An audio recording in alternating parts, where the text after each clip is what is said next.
Mummy जी आप भी ना, एक जेठानी जी का पूरा परिवार मेरे गले पड़ा हुआ है, और इस कौशिक को तो क्या ही बोलूं, दिन भर बस इसे खाना खाते रहना है, करना कुछ नहीं है। चुप कर तू छोटी बहू, पता नहीं तुझे क्या दिक्कत है मेरे छोटे से पोते कौशिक से, पूरा दिन बस उसी के पीछे पड़ी रहती है।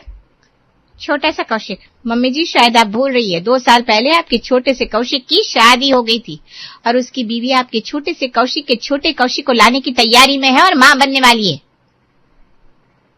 अरे बस करो नीलिमा, जब देखो मेरे बच्चे और बहू के बारे में अनाप शनाप बोलती रहती हो। अरे 2 साल होने को है उनकी शादी को, अगर उन्होंने बच्चा प्लान किया तो इसमें गलत क्या है?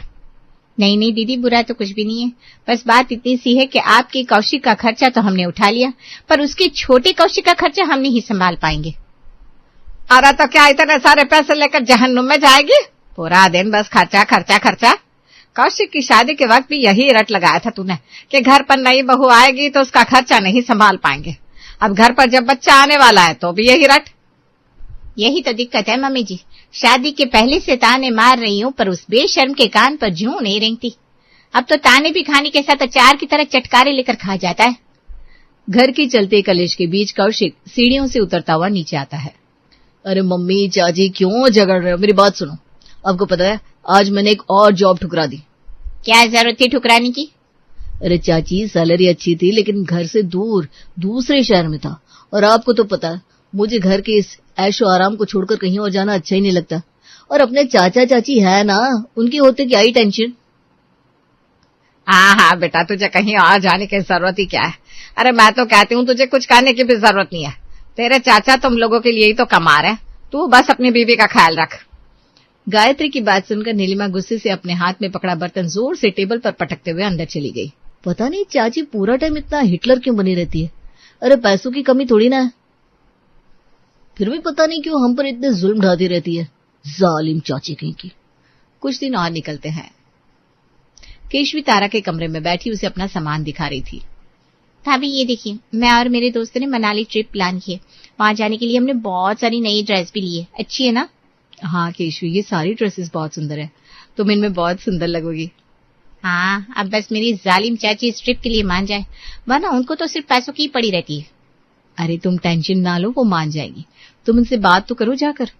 तारा की बात मानकर केशवी अपनी चाची नीलिमा से बात करने जाती है। क्या बात है, आज घर का रास्ता भटक गई क्या जो मेरे कमरे में आ गई? अरे नहीं ना चाची, आप ऐसी क्यों बोल रही हो, आप तो मेरी प्यारी चाची हो। चल अब मस्का मत लगा, सब पता है मुझे, पीठ पीछे मुझे क्या कहकर बुलाते हो तुम लोग, हिटलर, जालिम, न जाने क्या क्या। चाची वो मेरे दोस्त मनाली ट्रिप प्लान कर रहे थे तो मुझे भी उनके साथ जाना है, अगर कुछ पैसे मिल जाते तो। पैसे चाहिए तुझे? शर्म नहीं आई अपनी चाची से पैसे मांगते हुए? इतनी बड़ी हो गई है ये नहीं कि खुद कुछ कमाए, घर के काम में हाथ बटाए, बस हाथ फैलाकर आ जाना है भीख मांगने। आप ऐसे क्यों बोल रही है चाची, हमारे घर में इतने पैसे हैं, थोड़े पैसे मैंने मांग लिए तो कौन सा जुर्म कर दिया? नीलिमा की कमरे से शोर सुनकर घर के सभी लोग उसके कमरे में आ पहुंचते हैं। अरे तो क्या हो गया नीलिमा, चिल्ला क्यों रही हो मेरी रानी बिटिया पर? हाँ मम्मी जी, कौशिक आपका राजा पोता, केशवी आपकी रानी बिटिया, चुड़ैल तो मैं लगती हूँ ना सबको। इसमें लगना क्या है, चुड़ैल तो तुम हो ही। है? कुछ कहा क्या आपने दीदी? अरे नहीं, मैं बस ये पूछ रही थी हुआ क्या है, तुम बेचारी केशवी को इतना डांट क्यों रही हो? होना क्या है, पहले क्या एक लाड साहब कम थे घर पर पैसे उड़ाने के लिए? जब इनकी बहन ने भी पैसे उड़ाने शुरू कर दिए, दोस्तों के साथ मनाली ट्रिप में जाने के लिए पैसे मांगने आई है महारानी। ये तुम क्या कह रही हो नीलिमा, मेरा कौशिक बेमतलब पैसे उड़ाता रहता है? हाँ तो नहीं उड़ाता क्या? आज दोस्तों के साथ पार्टी करनी है, कल तारा को लेकर रेस्टोरेंट में जाना है, परसों शॉपिंग करनी है। रोज रोज के नखरे कम थोड़ी ना आपके शहजादे के, कमाना धमाना कुछ है नहीं, बस फुकट के पैसे उड़ाते रहो। लो, इसका फिर से शुरू हो गया पैसों का राग अलापना। अरे बच्ची है, अभी नहीं घूमेगी तो कब घूमेगी? अब तुझे इसके घूमने जाने से भी दिक्कत है, तुझे नहीं देना मैं खुद दे दूंगी। बोलिए मत मम्मी जी, आपके पास जो भी पैसा आता है वो हम ही आपको देते हैं। अगर आज आपने केशवी को पैसे दिए तो आज के बाद आपको किसी भी तरह का कोई पैसा नहीं मिलेगा। अरे छोटी बहू, मेरी उम्र क्या हो गई, तूने तो मुझे पिता ने मारना शुरू कर दिया। अरे क्या इस दिन के लिए मैं तुझे इस घर की बहू बनाकर लाई थी? अब क्या करूं मम्मी जी, ऐसे ही अपना पैसा बर्बाद होने दूं? खैर, मुझे जो कहना था मैंने कह दिया, अब आप सब जाइए यहाँ से। नीलिमा के पैसे ना देने पर कैशवी बाहर आकर रोने लगी। गायत्री और महिमा भी बाहर आ जाती है। सच में छोटी बहू के जुल्म तो दिन पर दिन बढ़ते ही जा रहे। आज तो इसने मुझे भी नहीं छोड़ा। पता नहीं किस बुरे मुहूर्त में मैं इस जालिम औरत को इस घर की बहू बनाकर ले आई थी। आपको तो सिर्फ आज सुनाया मम्मी जी, मेरे बेटे और बहू को तो न जाने नीलिमा कब से सुनाती आ रही है। कभी कभी तो ऐसा लगता है जिससे सारे पैसे अपने साथ इस दुनिया से लेकर जाएगी। अरे इतना कंजूस भी कोई होता है क्या भला? इसी तरह के कलेश के बीच कुछ दिन और गुजर जाते हैं और कौशिक एक शाम अपने चाचा के कमरे में उनसे बात करने जाता है। चाचा जी, आपसे कुछ बात करनी थी। अरे कौशिक बेटा, तू बता क्या बात करनी है? बहू की तबीयत कैसी है? बस चाचा जी, उसी सिलसिले में कुछ बात करनी थी। तारा का 3रा महीना लगने वाला है। डॉक्टर ने कुछ टेस्ट करने के लिए कहा है, तो उसके लिए कुछ पैसे चाहिए। अरे हाँ बेटा, क्यों नहीं, बता कितने पैसे चाहिए? ज्यादा कुछ नहीं, बस 10,000 दे दीजिए। ठीक है, तू रुक, अभी देता हूँ। रमेश पैसे देने ही वाला था कि तभी कमरे में नीलिमा आ जाती है। क्या क्या हो रहा है यहाँ पर? कुछ नहीं, बस तारा बहू के कुछ चेकअप होने थे तो उसके लिए कौशिक पैसे मांगने आया है। कोई पैसे नहीं देंगे आप। ये तुम क्या कह रही हो नीलिमा? बहू के चेकअप होने हैं, उसके लिए कौशिक पैसे मांगना है और तुम उसके लिए ना बोल रही हो? हाँ बोल रही हूँ, क्योंकि ये पैसे आपकी जेब से नहीं बल्कि कौशिक की जेब से जाने चाहिए। अरे दिमाग खराब हो गया है क्या तुम्हारा नीलिमा? ये कैसी बातें कर रही हो? कौशिक हमारा ही तो बच्चा है, उसकी जिम्मेदारी हमारी नहीं है क्या? नहीं, हमने कोई धर्मशाला नहीं खोल रखी कि किसी के भी परिवार को पालने के लिए पैसे देते रहें। मैंने पहले ही कहा था कि हम कौशिक के परिवार की जिम्मेदारी नहीं उठाएंगे। मैं आपको कोई पैसे नहीं देने दूंगी। नीलिमा की बातें सुनकर कौशिक अपने चाचा के कमरे से उदास होकर लौट जाता है। ये तुमने गलत किया नीलिमा। घर की बचत की खातिर छोटी मोटी कंजूसी समझ में भी आती है, लेकिन तारा बहू माँ बनने वाली है, उसकी सेहत का ध्यान तो हमें ही रखना होगा। मैंने कौशिक को नहीं कहा था कि वो तारा बहू को माँ बनाए। तुमसे तो बात करना ही बेकार है, सही में तुम जालिम हो, जालिम। 2 हफ्ते और बीत जाते हैं। आपने तो कहा था चाची जी ने पैसे देने से मना कर दिया, फिर मेरे टेस्ट कैसे करवाया आपने? अरे चाची जालिम में तो क्या हुआ, मेरे चाचा तो अच्छे है ना, उन्होंने दादी के हाथों पैसे मेरे पास भिजवा दिए थे। चाची आपको कितने ताने देती हैं, आप अपने लिए कोई नौकरी क्यों नहीं ढूंढ लेते? अरे छोड़ो ना तारा, चाची का तो काम ही है ताना देना। चाचा इतने पैसे कमा तो रहा है, अब मुझे और कमाने की क्या जरूरत है? पर अगर आप कमा लेंगे तो आपका कुछ घट भी तो नहीं जाएगा ना? अरे यार तारा प्लीज, तुम भी चाची की तरह शुरू मत हो जाओ। मुझे नहीं करनी कोई जॉब वगैरह। इनफैक्ट मैंने आज दोपहर को ही एक बड़ी कंपनी का ऑफर रिजेक्ट कर दिया, अब मुझसे मेहनत नहीं होगी भाई। कौशिक और तारा बात कर रहे थे कि तभी दरवाजे पर उन्हें किसी के होने की आहट सुनाई देती है। अरे चाची आप? हाँ मैं। और क्या कहा अभी तूने फिर से जॉब ऑफर रिजेक्ट कर दिया। अब बस बहुत हुआ, अब मैं और नहीं सह सकती तुम लोगों का बोझ। नीलिमा नीचे आकर सबको बुलाती है। मम्मी जी कहाँ है आप? यहाँ आइए। महिमा दीदी आप भी आओ। अरे अब क्या हुआ? कौन सा आसमान टूट पड़ा तेरे सर पर? आसमान अब मेरे सर पर नहीं बल्कि आपकी बड़ी बहू के परिवार पर टूटेगा मम्मी जी। आपके लाडले पोते ने एक बार फिर एक जॉब ऑफर ठुकरा दिया है और अब मैंने फैसला ले लिया है कि मैं भी इनका बोझ अब नहीं ढो पाऊंगी। कहना क्या चाहती हो तुम नीलिमा? साफ साफ बोलो। तो ठीक है दीदी, साफ शब्दों में अब आप लोग इस घर में नहीं रह सकते। आज इसी वक्त आप लोग इस घर से निकल जाइए। छोटी बहू क्या बोल रही है तुम? ये घर सिर्फ तेरा नहीं बल्कि बड़ी बहू का भी है नहीं मम्मी जी, था। और किस बात पर मैं इन्हें इस घर में रुकने दूं? काम के न काज के, दुश्मन अनाज के बनकर बैठे हुए सबके साथ। हल्ला सुनकर कौशिक और तारा भी नीचे आते हैं। आप ऐसा नहीं कर सकती चाची, तारा प्रेग्नेंट है, इस हालत में मैं इसे लेकर कहाँ जाऊंगा? जहां जाना है वहां जाओ, पर अब इस घर में तुम लोगों के लिए कोई जगह नहीं है। हम यहाँ से कहीं नहीं जाएंगे नीलिमा, इस घर पर हमारा भी बराबर का हक है। किस हक की बात कर रही हैं आप दीदी? भैया के जाने के बाद आप लोगों के पूरे परिवार की जिम्मेदारी मेरे पति ने उठाई है और जब आपका लाडला बड़ा हो गया है तब भी उसे मेरे ही पति के पैसों पर पलना है। अब मैं ये सब नहीं सहन करूंगी। अब आप लोग इस घर में तभी आइएगा जब आपके बेटे के पास एक अच्छी जॉब हो। ये सब देखकर गायत्री के नाटक शुरू हो जाते हैं। नीलिमा, मेरी तबीयत खराब हो रही है, ऐसा मत कर, कौशिक अपने लिए कोई जॉब ढूंढ लेगा। हाय हाय, ये क्या कर रही है? ऐसा ऐसा मत कर। बस कीजिए मम्मी जी, अब मैं आपकी तबीयत की इन खोखली धमकियों में नहीं आने वाली। और अगर आपको इतने ही प्यारे है ना ये, तो आप भी इनके साथ जा सकती हैं खुशी से। नीलिमा की इस एक बात पर गायत्री सीधी खड़ी हो जाती है। नहीं, अभी कुछ नहीं करती हूँ, वरना ये मुझे भी इनके साथ घर से निकाल देगी। अब इस उम्र में मैं कहाँ दर बदर भटकती रहूंगी। अभी तो भाई मेरे चुप रहने में ही भलाई है। नीलिमा ने महिमा, कौशिक, तारा और केशवी के सामान को बाहर निकलवा दिया और उन चारों को भी घर से बाहर निकालकर दरवाजा अंदर से बंद कर दिया। हे भगवान, ये नीलिमा कितनी निर्दयी निकली, मुझे तो यकीन नहीं होता। नीलिमा ने हम लोगों को इस तरह से घर से बाहर निकाल दिया। चाची तो है ही जालिम, पर वो इतनी निर्दयी निकलेगी कि तारा के प्रेग्नेंट होते हुए भी उसे घर से बाहर निकाल देंगी। ये तो मैं सपने में भी नहीं सोच सकता था। अब हम लोग कहाँ जाएंगे? ओह माय गॉड, अब हम लोग गरीब हो जाएंगे। मैं गरीबी में अपना मेकअप, अपनी लुक्स कैसे मेंटेन करूंगी? अरे चुप कर, तुझे लुक्स की पड़ी है। कौशिक बेटा कुछ सोचना। एक काम करते, फिलहाल तारा के मायके चलते हैं, वहां जाकर फिर कुछ सोचेंगे। हाँ, ये सही है। सब लोग तारा के मायके चले जाते हैं। उधर रात को रमेश काम से वापस आता है। घर पर किसी को ना देख उसे थोड़ी हैरानी होती है और वो गायत्री जी के कमरे में जाता है। क्या बात है मम्मी जी, सब लोग कहाँ गए? घर पर कोई नहीं है क्या? मुझे क्या पूछ रहा है, जाकर अपनी पत्नी से पूछना। उससे सभी को घर से बाहर निकाल दिया।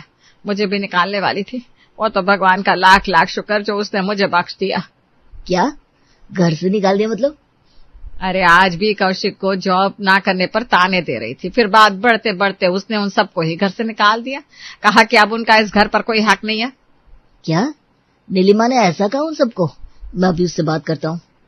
इतना कहकर रमेश अपने कमरे में नीलिमा के पास पहुंच जाता है। आप आ गए, मैं आपके लिए चाय बनाकर लाती हूँ। रुको, तुम्हारी हिम्मत कैसे हुई मेरे भाई के परिवार को इस घर से निकालने की? अच्छा, तो आप मुझसे उनके लिए लड़ने आए हैं? हाँ, आया हूँ लड़ने। अब बताओ क्यों निकाला तुमने उन्हें हमारे घर से? क्योंकि मुझे इस घर में मुफ्त में रोटी तोड़ने वाले लोग नहीं चाहिए।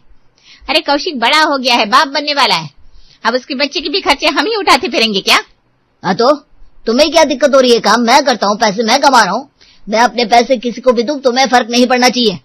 फर्क पड़ता है, पति है आप मेरे, जो भी कमाते हैं उस पर मेरा भी हक है। और एक बात, अगर आपको उन पर ज्यादा ही प्यार आ रहा है ना, तो आप उनके पास जा सकते हैं, मैंने आपको रोक कर नहीं रखा। अच्छा, तो अब तुम मुझे भी इस घर से निकल जाने के लिए कह रही हो? हाँ, कह रही हूँ।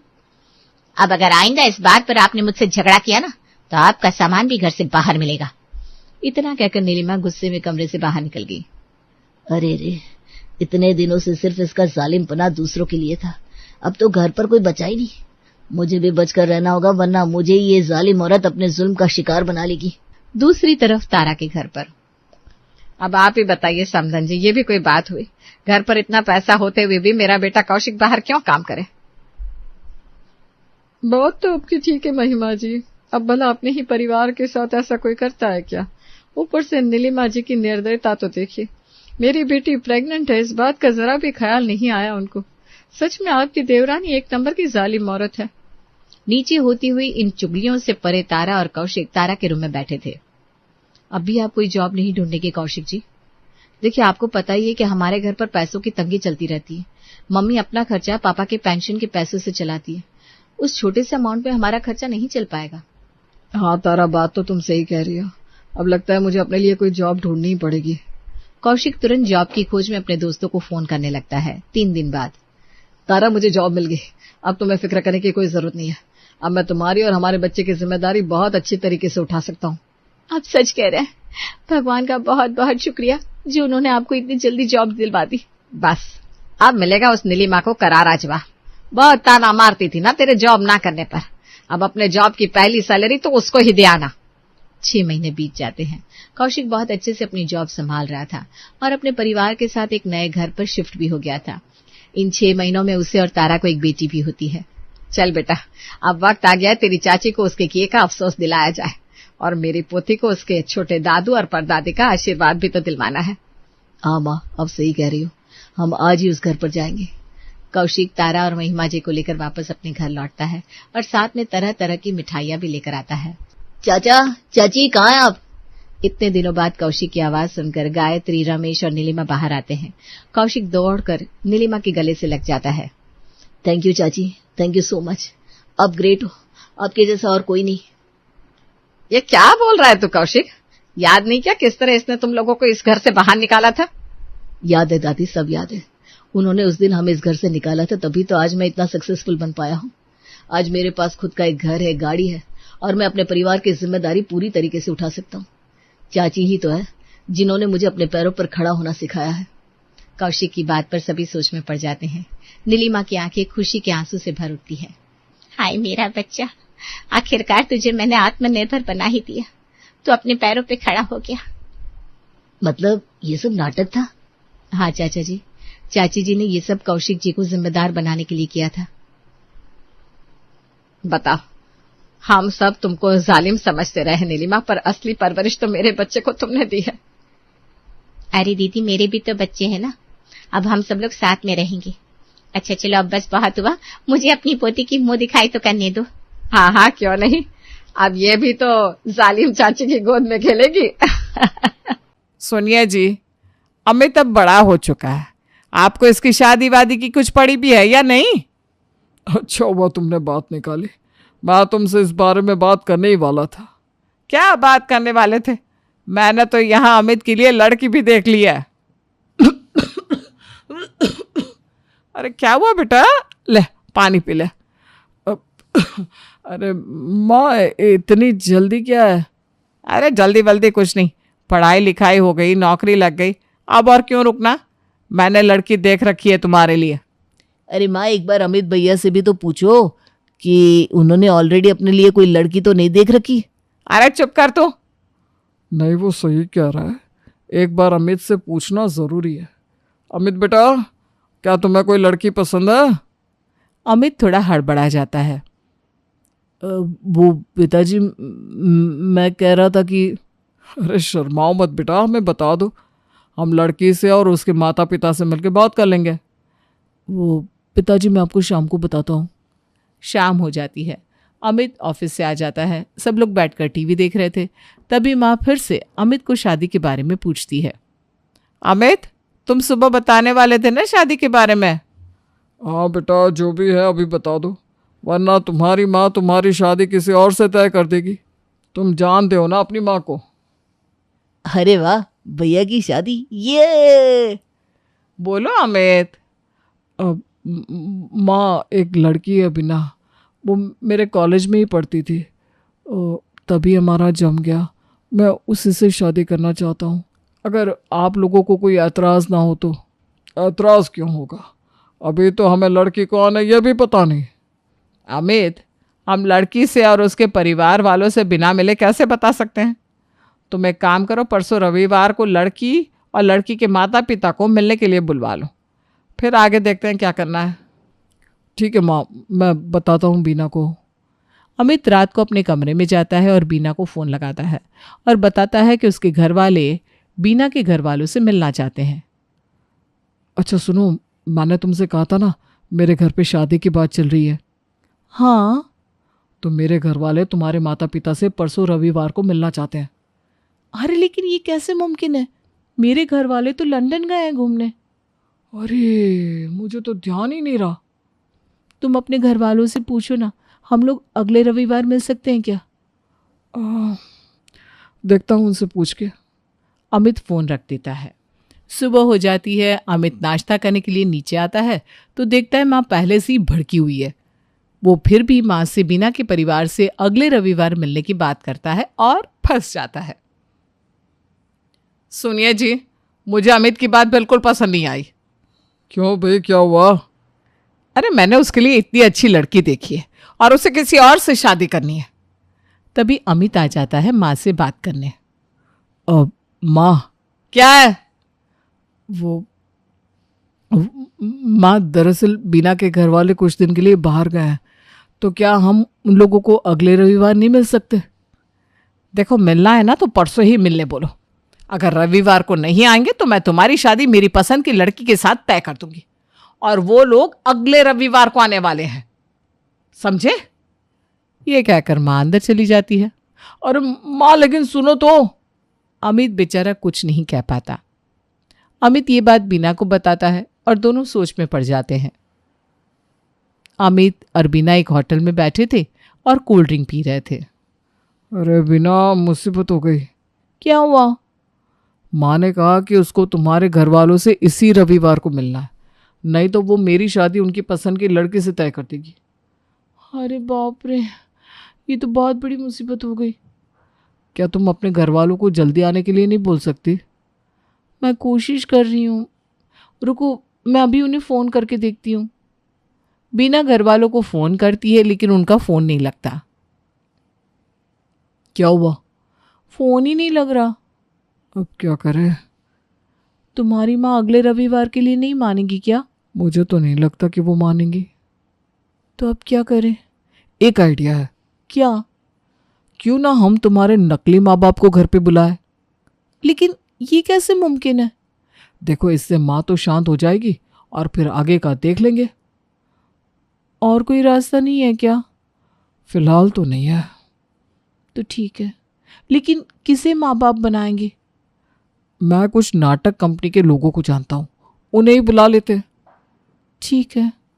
तुम उन्हें बाकी बातें समझा देना।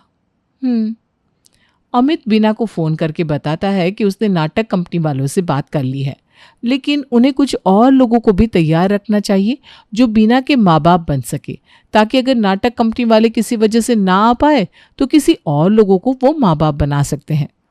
बिना, सुनो, मेरी नाटक कंपनी वालों से बात हो गई है। उनको थोड़े पैसे ज़्यादा चाहिए, लेकिन मेरे ख्याल से वो लोग आ जाएंगे। लेकिन हमें ना कुछ और लोगों को भी तैयार रखना होगा, ताकि अगर नाटक कंपनी वालों ने मना कर दिया तो हमारे पास दूसरे लोग तैयार हो। हाँ, ये बात तो सही है अमित, हमें दूसरे लोगों को भी तैयार रखना चाहिए। तुम एक काम करो, तुम अपने कुछ दोस्तों से बात करके रखो। हाँ चलेगा। मैं अभी ना अपने दोस्तों को बता के रखता हूँ। अमित अपने दोस्त सुरेश और उसकी बीवी नीलम को बीना के माँ बाप बनने के लिए तैयार करता है। अरे सुरेश, सुनना, मुझे तेरी मदद की सख्त ज़रूरत है। अरे क्या हुआ यार? तुझे और तेरी बीवी को रविवार को मेरे घर बीना के माता पिता बन के आना है। क्यों, क्या हुआ? अब क्या बताऊं, माँ ने शर्त रखी है कि उसे इसी रविवार को बीना के माता पिता से मिलना है, नहीं तो वो मेरी शादी किसी और जगह तय कर देगी। अरे तो बीना के माता पिता क्यों नहीं आ रहे हैं? कहीं उनको ये शादी नामंजूर तो नहीं? ऐसी बात नहीं है सुरेश, बीना के माता पिता फिलहाल लंदन घूमने गए हैं और उनका फ़ोन भी नहीं लग रहा है। अच्छा, तो इसलिए। वही तो। कपड़े वपड़े तो मैं जमा लूंगा इधर उधर से, लेकिन मेकअप का क्या, वो कैसे करेंगे? देख, मेरा एक दोस्त है जो मेकअप करता है, मैं उसे तेरे यहाँ भेज दूंगा, वो तुम दोनों का मेकअप कर देगा। ठीक है, चल आ जाएंगे दोस्त। बीना भी अपनी दोस्त पूनम को कॉल करके बताती है कि उसको और उसके पति प्रशांत को रविवार को अमित के घर पे बीना के माता पिता बन के आना है। हेलो पूनम, कैसी हो? मैं ठीक हूँ, तुम कैसी हो? ठीक हूँ। अच्छा सुनना, एक काम है तुझसे। हाँ हाँ बता। तुझे और जीजा जी को ना रविवार को अमित के घर मेरे माता पिता बन के आना होगा। क्यों, किस लिए? अरे अमित की माँ ने रविवार को मेरे माता पिता से मिलने की जिद की है, और तू जानती है ना मेरे माता पिता तो लंदन गए हुए हैं। हाँ लेकिन मेकअप वगैरह का क्या? अरे उसके लिए मैं एक आदमी भिजवा दूंगी, वो तुम्हारा मेकअप कर देगा, और बाकी चीज़ें क्या बोलना है क्या नहीं वो भी मैं तुम्हें बता दूंगी। तू कर लेगी ना यार? मैं तो कर लूँगी, लेकिन तेरे जीजा जी का भरोसा नहीं है। मैं उनसे बात करके तुझे शाम को बताती हूँ। ठीक है यार। शाम को पूनम के पति प्रशांत घर आते हैं। प्रशांत डॉक्टर है। पूनम उनसे बीना के बारे में बात करती है। सुनिए जी, आपको बीना पता है ना, मेरी सहेली? हाँ हाँ पता है, क्या हुआ उसका? उसे ना हमारी मदद की ज़रूरत है। कैसी मदद, पैसों की? ना ना, हमें रविवार के दिन किसी के घर पे उसके माता पिता बन के जाना है। अरे भाई, हम उसके माता पिता कैसे लगेंगे? उसकी चिंता आप मत कीजिए, वो मेकअप करवा देगी हमारा। अरे नहीं भाई, ये सब मुझसे नहीं होगा। हमें जाना ही होगा, उसे हमारी मदद की सख्त ज़रूरत है। ठीक है, देखते हैं। पूनम बीना को फ़ोन करके बताती है। प्रशांत नहीं मान रहे, लेकिन वो फिर भी आ जाएंगे। बीना सुनो, हम लोग रविवार को आ जाएंगे। जीजा जी मान गए? देखो अभी तक तो नहीं माने, लेकिन मैं बता रही हूँ वो आ जाएंगे। ठीक है, thank you Poonam. Beena phone पे अमित को बताती है कि उसकी अपने माता पिता से बात हो गई है और वो लंदन से शायद रविवार तक आ जाएंगे। अमित सुनो, मेरी बात मम्मा के साथ हो गई। किसकी मम्मा? अरे मेरी मम्मा। अच्छा, तो क्या कहा उन्होंने? यही कि शायद रविवार तक वो लंदन से वापस आ जाएंगे। अरे वाह, ये तो काफ़ी अच्छी बात है। तो फिर बाकी लोगों को कैंसिल करवा दे। अरे नहीं, अभी नहीं। उन्होंने कहा कि अगर फ्लाइट वगैरह लेट हो गई तो सबको रेडी रखो, रविवार के दिन देख लेंगे किसको बुलाना है। ठीक कह रही हो तुम, हम ऐसा ही करते हैं। रविवार का दिन आता है। आने से 1 घंटा पहले नाटक कंपनी वाला विवेक अमित से 100% एडवांस पेमेंट मांगता है। अमित उसे ऑनलाइन पेमेंट कर देता है, लेकिन सिग्नल खराब होने की वजह से विवेक को पैसे नहीं पहुंच पाते, इसलिए वो आने से मना कर देता है। अरे विवेक जी, आ रहे हो ना? पहले पेमेंट कीजिए। अरे पेमेंट तो बाद में करने वाले थे ना। हाँ, लेकिन अभी कुछ दिक्कत आ गई है तो 100% एडवांस पेमेंट चाहिए। अमित ऑनलाइन पेमेंट कर देता है। कर दिया, देखिए ऑनलाइन आ गया ना आपको पेमेंट। नहीं तो? अरे तो आ जाएगा, सिग्नल खराब होगा इसलिए लेट आएगा। देखिए अमित जी, अगर पेमेंट आया तो हम आएंगे, नहीं तो हम भी नहीं आएंगे। अरे तो मत आइए। ये बोलकर अमित फोन काट देता है। अमित उसके दोस्त सुरेश को कॉल करता है, लेकिन सुरेश कॉल नहीं उठाता, इसलिए अमित उसे मैसेज करके आने के लिए कहता है। फिर अमित फोन पे बीना से बात करता है। अरे बीना सुनो ना, नाटक कंपनी वाले कैंसिल हो गए और सुरेश भी फ़ोन नहीं उठा रहा। तुम एक काम करो, पूनम और प्रशांत को आने के लिए कह दो और तुम भी ना जल्दी से आ जाओ। ठीक है, कहती हूँ। पूनम और प्रशांत बीना के साथ अमित के घर आ जाते हैं। अमित उनका स्वागत करता है। आइए। अमित के घर वाले बैठे हुए थे। माँ, ये है बीना और ये बीना के माता पिता। नमस्ते। नमस्ते। नमस्ते, बैठिए ना। क्या करते हैं जी आप? जी मैं डॉक्टर हूँ। अमित चौंक जाता है। लेकिन अमित ने तो कहा था कि आपकी मिठाई की दुकान है। हाँ, अरे मतलब डॉक्टर है लेकिन इनकी मिठाई की दुकान भी है। डॉक्टर तो ये गरीबों की मदद करने के लिए बना है। हाँ, सही कहा आपने। अब तो काफ़ी जवान दिखता है। उम्र क्या होगी आपकी? जी 28। क्या? 58। माफ़ कीजिए, गलती से 28 निकल गया। तो शादी की बात करें? किसकी? अरे आपकी बेटी की। किसकी बेटी? अरे चाचा जी, आपकी बेटी बीना। हाँ, बीना। माफ़ कीजिए, मैं भूल गया था। बेटी को भूल गए थे? उसी की तो शादी की बात करने आए हैं ना आप? माफ कीजिए, इनकी तबीयत ना आज थोड़ी ठीक नहीं है। अरे पर ये तो डॉक्टर है। अरे पिताजी, डॉक्टर की भी तबीयत कभी कभी खराब हो जाती है। आखिर डॉक्टर भी तो इंसानी है ना। हाँ बेटा, ये बात तो सही है। उतने में अमित का दोस्त सुरेश और उसकी बीवी नीलम बीना के माता पिता बन के आते हैं। नमस्ते। आप कौन?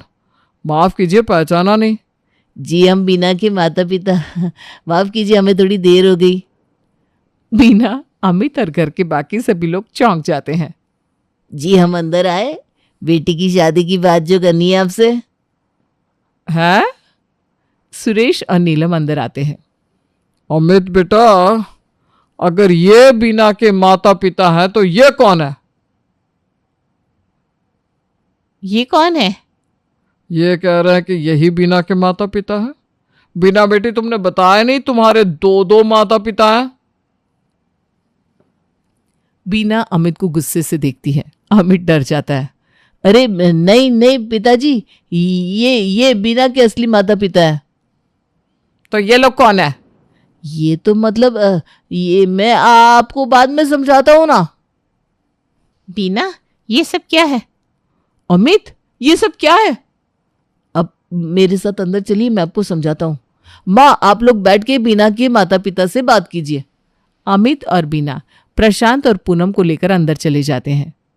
अमित, कौन लोग हैं ये? अरे ये मेरा दोस्त सुरेश और उसकी बीवी नीलम है। पर तुमने तो कहा प्रशांत और पूनम को बुलाओ। अरे ये बेवकूफ फोन नहीं उठा रहा था, इसलिए मैंने मैसेज करके रख दिया था। कमबख्त मैसेज का भी रिप्लाई नहीं दे रहा था, तो मैंने प्रशांत और पूनम को बुलवाने के लिए कह दिया। अब लगता है इसने थोड़ी देर बाद मैसेज देखा होगा और ये आ गया। अरे तो अब क्या करें? अब सुरेश और नीलम को ही तुम्हारे माता पिता बनने दो, इनका बाद में देख लेंगे। अमित और बीना प्रशांत और पूनम को अंदर बिठाकर बाहर आ जाते हैं। पिताजी, आपने फोन का रिप्लाई क्यों नहीं किया? वो क्या है ना बेटा, मेरे फोन का बैलेंस खत्म हो गया था। अरे तो रिचार्ज करके फोन करते, डायरेक्ट क्यों आ गए? तुम्हारा मैसेज देख के डायरेक्ट आ गया बेटा। अच्छा। उतने में नाटक कंपनी वाले लोग भी आ जाते हैं। दरवाजे में खड़े होकर वो बोलते हैं, नमस्ते जी। नमस्ते जी, आप कौन? जी हम बीना के माता पिता हैं। पिताजी चौंक कर खड़े हो जाते हैं। घर के बाकी सभी लोग भी चौंक जाते हैं। विवेक और सरिता अंदर आते हैं। बेटा पेमेंट मिल गया, थोड़ी देर से मिला लेकिन मिल गया, इसलिए आने में ना थोड़ी देर हो गई। अमित, कौन है ये और ये पेमेंट का क्या है? पिताजी, इनकी गाड़ी का पेमेंट लेट हुआ, इसलिए ड्राइवर लेट आया और इन्हें आने में देर हो गई। अरे लेकिन ये है कौन? यही है बीना के माता पिता। अरे तो ये कौन है और वो जो अंदर बैठे हैं वो कौन है?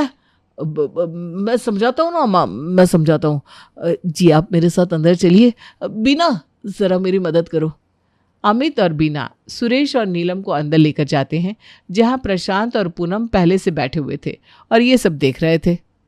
अमित, अब ये सब कौन है और ये पेमेंट का क्या है? अरे ये वही नाटक कंपनी वाले लोग हैं, उनको एडवांस पेमेंट चाहिए था, उसी की बात कर रहे हैं। उन्हें पेमेंट थोड़ी देर से मिला। और ये लोग कौन है? ये मेरा दोस्त है सुरेश और ये उसकी बीवी नीलम।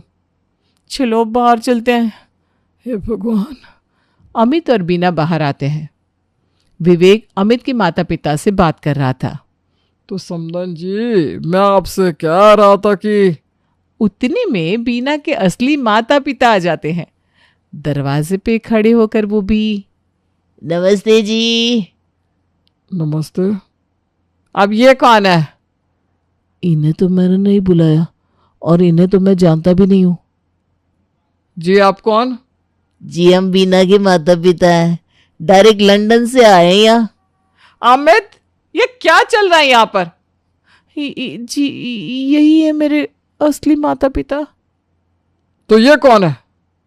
अब अमित पूरी हकीकत सबको बताता है। पिताजी, माँ की जिद थी कि उसे इस रविवार को बीना के माता पिता से मिलना है और बीना के माता पिता लंदन गए हुए थे। उनका रविवार तक यहाँ पहुँचना नामुमकिन था, इसलिए हमें नकली माँ बाप बुलाने पड़े, जिसमें थोड़ी सी गड़बड़ हो गई। अच्छा, तो ये सब हुआ। पिताजी हमें माफ़ कर दीजिए प्लीज़। कोई बात नहीं बेटा, अब सबको बाहर बुलवाओ, जो असली है उन्हें रहने दो और बाकी सबको घर भेज दो, ताकि हम असली माँ बाप से शादी की बात कर सकें। समझे? समझे जी, समझे। पिताजी हंसने लगते हैं और उनको देखकर सब हंसने लगते हैं।